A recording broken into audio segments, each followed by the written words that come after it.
legislative branch constitute part of the electoral tribunal and that decides on the electoral protest. Ang judicial branch ay may tungkuling magpaliwanag at magsuri ng mga batas na ipinapasa ng Kongreso at inaaprobahan ng Pangulo. Maaari nitong ideklara na labag sa konstitusyon ng isang batas o aksyon ng ehekutibo o executive branch. Bukod dito, sinusuri rin ng Korte Suprema ang mga utos, proclamation at hakbang ng Pangulo kung ito ay naaayon sa batas.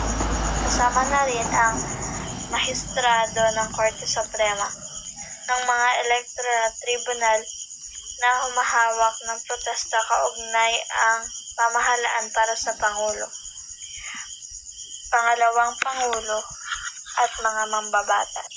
Sa madaling sabi, ang judicial ang nagsisiguro ng lahat ng batas at aksyon ng pamahalaan na sumusunod sa konstitusyon upang maiwasan ang pang-aabuso ng may kapangyarihan. Una, the Civil Service Commission, CSC, serves as the central personnel agency of the government. It handles hiring, sets responsibilities for government employees, ensures accountability, and administers the civil service examination. It is led by chairman and 2 commissioners appointed by the president. The Commission on Elections oversees elections to ensure they are free, orderly, honest, and peaceful, and credible. It also manages the plebiscites, initiatives, referenda, and recall election. It is headed by a chairman and 6 commissioners appointed by the president. The Commission on Audit, COA, examines government revenues and expenditures.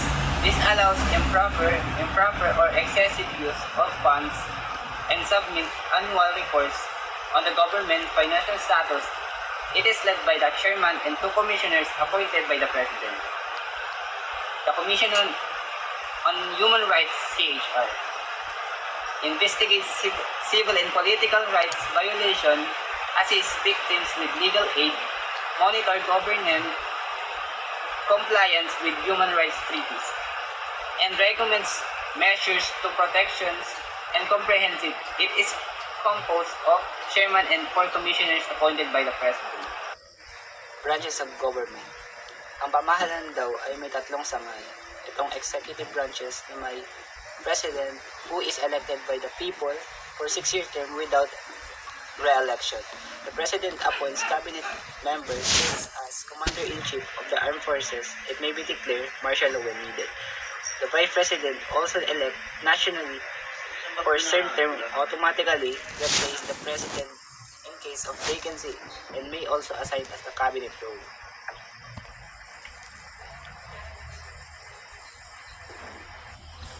Ang pangalawang legislative branch, known as Congress, is responsible for making laws. Is a bicameral consisting of the Senate of the House Representatives.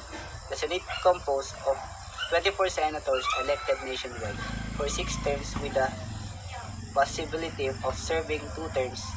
The House of Representatives has 250 members, mostly district representatives elected in their areas and party list representatives chosen nationally from different sectors.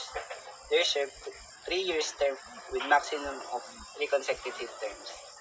At ang pangatlo ay judicial branch.